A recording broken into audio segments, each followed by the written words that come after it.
Le cadreur, celui qui filme. C'est celui qui filme. Pourquoi? Les images sont très belles. La mise au point est parfaite. Ça ne tremble pas, la caméra est stable. On voit qu'il se déplace, alors que le terrain a l'air assez inégal, on voit qu'il se déplace très correctement. On dirait presque un cadreur professionnel. On a l'habitude de voir, on a vu beaucoup de vidéos sur ces batailles, sur ce conflit, où c'est pris par des téléphones, et on voit, bon, parfois c'est un peu bricolé, parfois c'est un peu maladroit.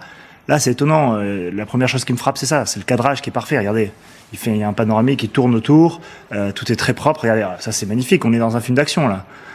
L'autre chose qui me frappe, c'est l'équipement. Tout le monde est cagoulé. Tout le monde est cagoulé. Ça, c'est pas habituel? Ah bah, je peux vous dire, en terrain ouvert comme ça, mettez une cagoule, allez vous balader avec 20 kilos d'équipement, très rapidement vous enlevez votre cagoule pour respirer en fait.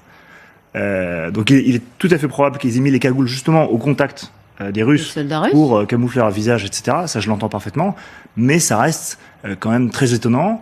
Le BTR, je suis pas un expert, mais c'est peut-être un BTR. C'est le véhicule de transport russe. Ou un obusier, je suis pas expert dans ces véhicules-là, donc je vais pas me prononcer, mais c'est intéressant. Il s'arrête au milieu du champ. Il est arrêté par des fantassins au milieu du champ. Il n'y a pas de dispositif d'arrêt, il n'y a rien. Est-ce qu'il a été appelé? Il arrive pile poil à l'endroit où il y a ces hommes qui se déploient magnifiquement autour avec le cadreur. Bon.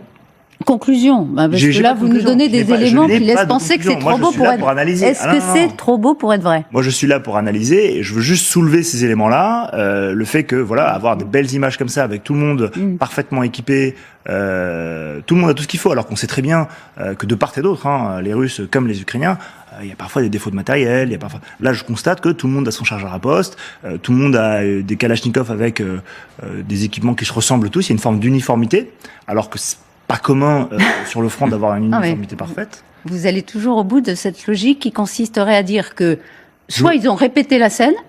Non, je n'irai pas jusque-là, mais il y a certaines choses qui m'intriguent. Voilà.